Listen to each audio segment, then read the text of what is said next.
사랑하는 성도님들, 오늘은 작은 퀴즈로 한번 오늘의 이야기를 시작을 해볼까 합니다. 오늘은 또 어떤 퀴즈일까요?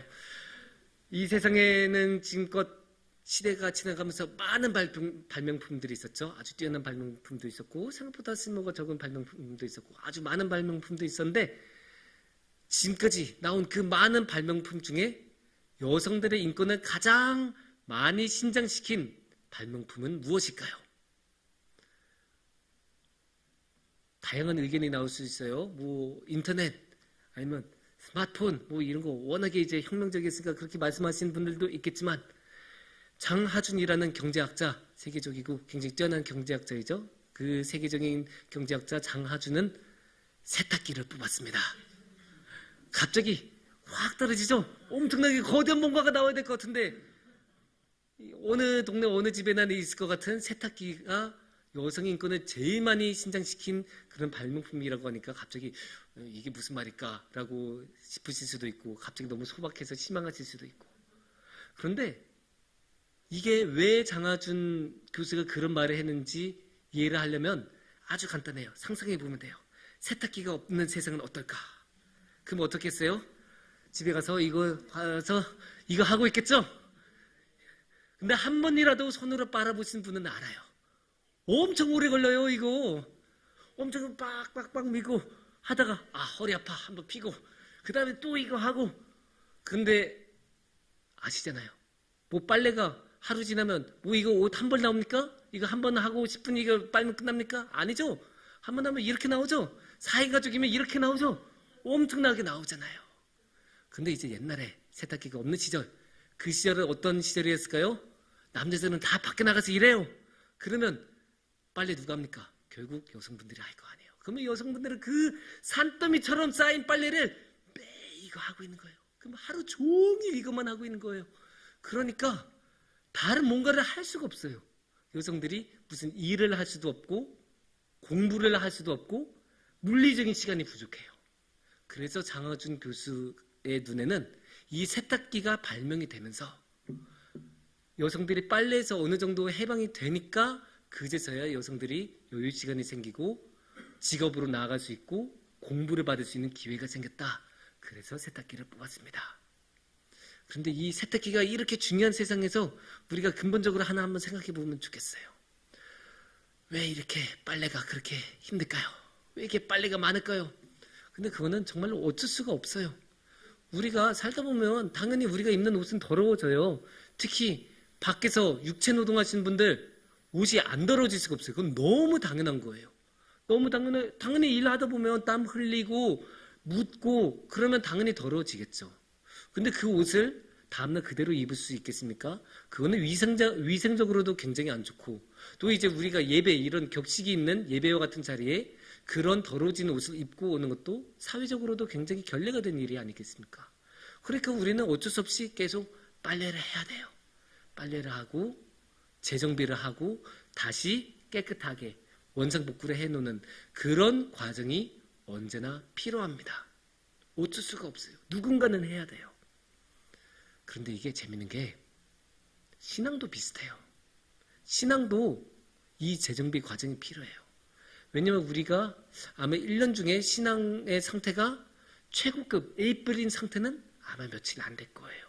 그러면 우리는 떨어질 때도 있고 올라갈 때도 있고 떨어질 때도 있고 올라갈 때도 있고. 그러면 떨어졌을 때 어떻게 해야 되겠어요? 되돌아보고 내가 제대로인지 상태가 괜찮은지 보면서 재정비를 하고, 그래서 다시 한번 올라갈 수 있게 그렇게 준비를 해야 되는 것 아니겠습니까? 그렇게 우리는 항상 재정비를 해야 돼요. 그런데 이게 말이 좋아서 재정비지, 갑자기 우리 신앙의 재정비 합시다, 모두 다 그 취지는 공감하지만 그러면 목사님 어떻게 해야 됩니까? 이 말이 나올 수 있잖아요. 당연히 구체적으로 재정비를 어떻게 합니까? 물어보면 그 구체적인 사안들이 나와야 돼요. 그래서 오늘의 말씀을 통해서 그것을 한번 보려고 합니다. 오늘의 말씀을 통해서 우리가 신앙의 재정비를 어떻게 할 수 있는지 이 시간에 함께 나눠보는 시간을 가져보도록 하겠습니다. 오늘의 말씀은 마가복음 1장 35절입니다. 이 말씀 우리가 한번 같이 보겠습니다. 새벽 아직도 밝기 전에 예수께서 일어나 나가 한적한 곳으로 가사 거기서 기도하시더니, 한 번 더 다 같이 함께 다 같이 봉독하겠습니다. 새벽 아직도 밝기 전에 예수께서 일어나 나가 한적한 곳으로 가사 거기서 기도하시더니. 아멘. 이 말씀에서 일어난 사건을 보면 사실 그렇게 특별한 것은 아니에요. 어떤 내용이에요? 예수님께서 새벽에 일어나셔서 조용한 곳에, 사람이 없는 곳에 가셔서 기도하셨다, 이런 내용이죠. 그런데 이 말씀이 왜 성경에 기록되었을까라는 생각을 한번 해볼 수 있을 것 같아요. 왜냐하면 앞뒤 맥락을 보면 그 앞에 예수님이 어떤 일들을 하시나, 정말로 대단한 일들을 하시거든요. 귀신 내쫓으시고 병자를 치유해 주시고, 그러니까 사람들이 구름처럼 몰려오고 어마어마한 일들을 해요. 사람들이 그 이전에는 본 적도 없는 일들, 들어본 적도 없는 그런 일들을 해요. 말 그대로 기적을 행하시고 이적을 행하셨죠. 엄청난 일들을 예수님께서는 하시는 거예요. 근데 그 많은 일들을 하고 또 그 뒤에도 그렇게 많은 일들을 하실 텐데 갑자기 뜬금없이 조용한 곳에서 기도하셨다는 말씀이 나타나요. 갑자기 좀 이상하잖아요. 앞에는 그렇게 어마어마한 일들, 말도 안 되는 일들, 사람의 머리로는 도저히 이해가 안 되는 그런 일들을 하시다가 갑자기 너무나 소박한, 그냥 조용히 기도하시고 있는, 어디서나 볼 수 있을 법한 그런 모습에 대해서 성경이 기록하고 있어요. 왜 기록을 하고 있을까요? 왜 성경은 이 장면을 그렇게 중요하게 여겼을까요? 어쩌면 이 모습은 예수님께서 자신의 신앙을 재정비하고 있는 그런 모습일 수도 있습니다. 그렇게 많은 사람들 사이에서 이적을 베풀고 하나님의 일들을, 그 놀라운 일들을 다른 사람들 앞에서 그렇게 열심히 하고, 그러니까 얼마나 기진맥진이 되셨겠어요. 얼마나 그 영적인 힘을 많이 쓰셨겠어요. 그렇게 영적인 힘을 다 많이 엄청나게 소진하시고 주무신 다음에 또 새로운 하루가 시작하기 전에 예수님께서는 새벽에 해가 뜨기도 전에 조용한 곳에 가서 혼자 기도하시면서 재충전하고, 영적으로 재충전하고 하나님과의 관계를 다시 되돌아보면서 재정비를 하시는 거예요. 이렇게 재정비를 하는 모습을 보면 정말 이 재정비가 중요하다는 것을 생각이 들어요. 아니, 하물며 예수님도 재정비를 하는데 우리도 해야 되는 것 아니겠습니까? 하나님 앞에서 흐트러짐이 없는 예수님, 하나님 앞에서 죄를 짓지 않으시는 예수님조차도 이렇게 스스로 재정비를 하시는데 우리도 그런 재정비를 매일매일 해야 되지 않겠습니까? 그런데 이 35절 말씀을 우리가 생각해 보면 이 재정비에 대한 중요한, 신앙적인 재정비에 대한 중요한 원칙들이 나와요. 중요한 원리들이 나와요. 그것을 우리가 잊으면 안 돼요.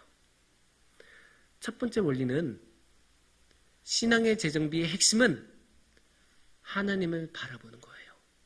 35절 말씀을 우리가 다시 보시면 이렇게 말씀하시잖아요. 한적한 곳으로 가서 거기서 기도하시더니.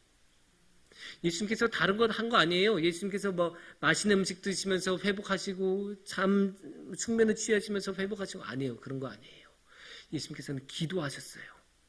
근데 기도가 뭐예요? 하나님을 바라보는 것 아니에요. 하나님을 바라보는 것의 가장 기본적인 행동이 기도예요. 근데 이 기도가 왜 필요하겠어요? 왜 하나님을 보는 게 필요하겠어요? 너무나 당연한 거예요. 왜냐? 우리 신앙의 기준은 하나님이잖아요. 하나님이 우리 신앙의 기준이에요. 하나님이 틀렸다라고 하면 틀린 거고, 하나님이 맞다고 하시면 맞는 거예요. 그러니까 어떻게 해요? 우리는 하나님을 봐야 돼요. 하나님 보고, 하나님, 제가 지금 제대로 하고 있나요? 제가 지금 너무 왼쪽으로 치우쳤나요? 오른쪽으로 치우쳤나요? 물어봐야 되는 거예요. 물어보고 되돌아보고 내가 하나님의 기준에 지금 맞고 있나 봐야 되는 거예요. 근데 그 하나님의 기준 그냥 아무렇게나 해서 맞출 수 있나요? 아니에요. 영적으로 되돌아보고 자신의 신앙의 상태를 되돌아보면서 내 기준과 하나님의 기준이 맞고 있나 그거를 확인해야 되는데, 가장 정확한 기준, 가장 확실한 행동, 기도예요. 그러니까 기도가 필요한 거예요. 기도하면서 하나님을 바라보고, 기도하면서 내 자신을 돌아보고, 그러면서 내가 지금 하나님하고 통하고 있나, 내 행동이 하나님의 뜻에 맞나, 나의 생각이 하나님께 기쁨이 되고 있나, 내가 드리는 찬양이 정말 하나님께서 받으실 만한 찬양인가? 그런 것들을 기도하면서 되돌아보는 거예요. 그렇게 기도하면서 우리 자신을 점검하고 그러면서 재정비하는 거예요. 또 한 가지가 있어요. 두 번째 중요한 원칙인데, 예수님께서는 시간과 공간을 따로 구분하셔서 재정비를 하셨어요. 언제 하셨다고 하셨어요? 해가 뜨기도 전에 새벽. 그리고 어디서 하셨다고 하셨어요? 한적한 곳. 그러니까 평소 일하는 시간 아니에요. 따로 새벽의 시간을 떼놓으셨어요. 항상 일하던 공간, 사람들 만나던 공간 아니에요. 어디서? 한적한 곳. 완전히 따로 분리된 곳으로 가신 거예요, 예수님이. 일부러. 일상에서 잠시 벗어난 곳으로. 왜 그러셨을까요? 이유 간단해요. 37절만 보면 그 이유 알 수 있어요. 만나서 이르되, 이거 제자들이 딱 와서 만났다는 말이에요. 모든 사람이 주를 찾나이다. 사람들이 구름같이 몰려왔어요. 사람들이 구름같이 몰려서 다 예수님한테 도와주세요. 예수님 은혜 주세요. 예수님 안쓰기도 해주세요. 예수님 저 병 낫게 해주세요. 예수님 제 아이 귀신 들린 거 쫓아내주세요. 이게 구름처럼 몰려왔는데 어떻게 해요? 거기서 재정비할 수 있나요? 아니요, 못해요. 그때는 일을 할 시간이죠. 그때는 하나님의 놀라운 능력을 발휘할 시간이에요. 그렇게 사람들이 많이 왔을 때는 일하고 하나님의 일을 하고 하나님께서 기뻐하시는 일들을 하고 하나님의 놀라운 사역들을 해야 되는 그런 시간이죠. 그런 시간에 어떻게 스스로를 재정비해요? 아니요, 그런 여유가 없어요. 그럴 때는 진짜 정신없이 눈코 뜰 새 없이 무조건 그냥 일을 하고 일단 하고 봐야 되는 그런 순간 아니에요. 그러니까 일상의 공간에서는, 삶의 공간에서는, 일하는 공간에서는 무조건 일을 해야 되기 때문에 재정비할 수 있는 그런 여유가 안 생겨요. 절대 안 생겨요.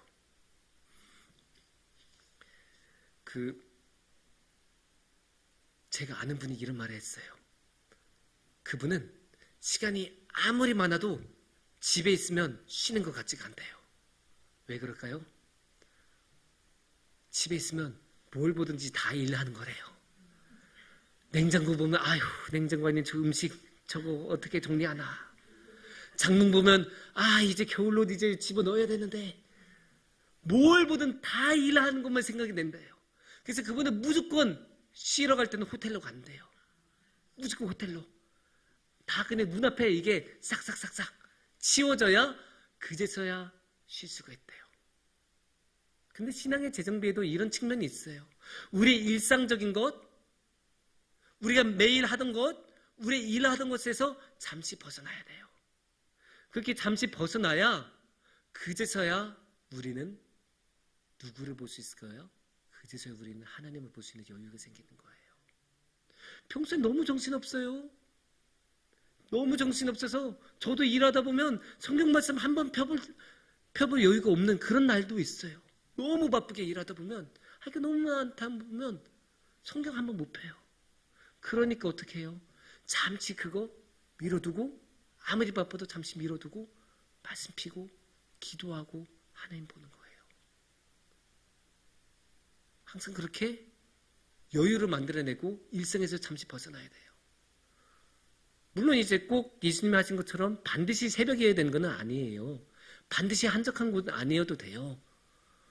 그냥 뭐 집안에 정해져 있는 공간이어도 좋고, 그냥 따로 조용하게 있을 수 있는 시간이면 돼요. 물론 우리가 현실적으로는 워낙에 낮에는, 밤에는 할 일이 많으니까 새벽이라는 시간이 현실적으로 조금 더 한적한 시간이니까, 그러니까 우리가 한적한 시간에 새벽 예배도 드리고 그러면서 재정비를 하는 거지, 반드시 그 시간일 필요는 없어요. 하지만 핵심은 우리 일상에서 떨어져야 돼요. 특히 일상에서 떨어진 것 중에 핵심, 우리 청소년들 이거 여기서 떨어져야 돼요. 얘가 일상에서 우리를 가장 강하게 연결하는 핵심이에요. 이게 어떻게 된 줄 알아요? 얘가 안 떨어지면 새벽 예배하면서도 이렇게 봐요. 새벽 기도하면서도 이거 봐요. 그러면 안 돼요. 그러니까 정말로 할 때는 이것도 정한다면 이렇게 덮어두고 더 좋은 건 꺼놓고 그리고 기도하는 거고, 골방에 들어갈 수 없다면, 따로 새벽에 나올 수 없다면 하다못해 눈이라도 감고 기도하는 거예요. 눈이라도 감고 이 세상에 보이는 모든 것들을 차단하고 그 시간을 잠시 하나님께 드리는 거예요. 그러면서 하나님 찾고 하나님을 바라보고 내 신앙이 지금 하나님 보시기에 기쁜 신앙인가 재정비하는 거예요. 재정비. 물론 이게 쉬운 일 아니에요. 당연히 어려운 일이죠. 예수님이라고 해서 새벽에 일어나는 게 쉬우셨겠습니까? 예수님도 분명히 새벽 10분이라도 더 주무시고 싶어 하셨을 거예요. 예수님께서 매일매일 얼마나 많은 사람들 만나셨겠어요? 그 많은 사람들 만난 게 얼마나 힘든 일이겠어요? 그 많은 이야기를 다 들어주고 그 영적인 힘으로 기도해주고 그게 얼마나 힘을 많이 소진하는 건데요. 진짜 탈진이 돼요. 그렇게 한 번 하면 탈진이 될 수밖에 없는데 그럼에도 불구하고 예수님은 새벽에 일어나셔서 기도하셨어요. 왜냐? 신앙적으로 재정비한 게 너무너무 중요하다는 것을 아셨으니까. 신앙의 재정비가 귀찮을 수도 있고 힘이 들 수도 있어요. 힘들어요. 근데 이 힘을 들어야 돼요. 제가 자신 있게 말씀드릴 수 있는 게 신앙의 재정비를 한 인생하고 안 한 인생하고는 분명히 차이가 나요. 이게 그런 게 있어요. 그 그릇 정리를 안 하면, 그릇에 관해서 재정비를 안 하면, 쉽게 말해서 이건 어려운 말로 한 거고 쉬운 말로 안 해서 설거지를 안 하면 한 3일이면 이제 티가 나요. 3일이면 이제 더 이상 마실 컵도 없고 쓸 그릇도 없고 이놈의 집은 그릇도 없나? 이렇게 되죠. 세탁기는 한 일주일이면 이제 티가 납니다. 일주일 정도면 입을 옷이 없네 이렇게 돼요. 신앙은 근데 티가 잘 안 나요. 그게 포인트예요. 그래서 우리가 신앙적으로 재정비를 안 하게 돼요. 귀찮으니까, 티가 안 나니까. 우리가 다 성인인데 막 누가 뭐라고 해요. 뭐 어린아이들이야 뭐 부모가 시키기도 하고 막 그러지만 이제 우리는 다 성인들 아니에요. 성인들에게 누가 이렇게 해라 저렇게 해라 말을 합니까?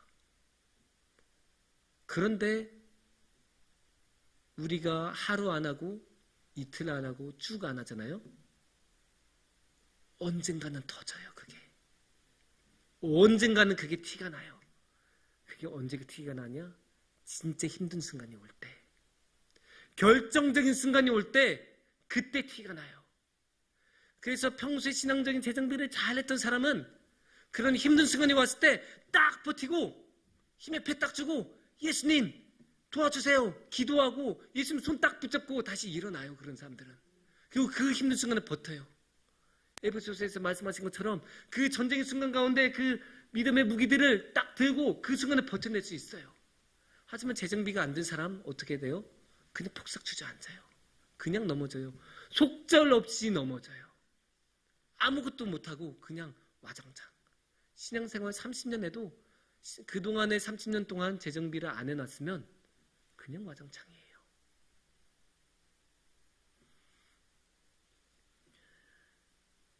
여기에 대한 아주 좋은 성서적인 예가 있어요. 어디 나올까요? 마태복음 25장에 널처녀의 비유. 처녀들이 다 왔잖아요. 그래서 한 지혜로운 처녀들의 무리가 있고 어리석은 처녀들의 무리가 있는데 오늘의 말씀의 맥락으로 하면 어떻게 되겠어요? 평소에 재정비를 잘하던 그런 처녀들의 무리가 있고 재정비를 하나도 안 하면서 살던 무리들이 있는데 이 무리는 재정비 평소에 잘했으니까 재정비 그래요. 지금 기름이 모자르네. 서브 기름, 보조 기름 다 챙겨오고 이쪽은 하나도 안 챙겨오고 그러다가 어떻게 돼요? 결국 신랑이 왔을 때 한쪽은 슬피 울며 이를 갈지 않습니까? 이게 포인트예요. 물론 이게 너무 힘들다고 겁먹지 마세요. 예수님께서 도와주세요. 예수님께서는 우리가 신앙적으로 재정비를 하려고 하고 우리가 마음이 있고 신앙적으로 열심히 살려고 하는데 그럼 당연히 성령님이 도와주시죠. 당연히 성령님이 도와주시고 그거 잘할 수 있게 예수님께서 오셔서 이렇게 말씀도 주시고 십자가 가운데 함께 하셔서 우리 곁에 항상 계시잖아요. 괜찮아요. 할 수 있어요. 중요한 건 뭐냐? 우리의 의지예요. 우리가 의지를 가지고 계속 신앙적으로 재정비를 하려는가 안 하려는가 이게 핵심이에요. 사랑하는 성도님들, 물론 우리가 살다 보면 정말 정신없을 때가 있어요. 정말 일이 너무 많이 몰려서 뭐 할 수가 없는 그런 순간들이 있어요. 저도 알고 저도 그런 순간 많이 경험했고 여러분들도 우리 성도님들도 많이 경험하셨을 거예요. 하지만 그럼에도 불구하고 우리는 재정비해야 돼요. 신앙적으로 재정비해야 돼요. 제가 오늘 왜 이 말씀을 드리는가? 포인트는 이제 뭐가 시작됩니까? 명절 연휴가 시작되지 않습니까? 흔들리기 딱 좋은 타이밍이에요.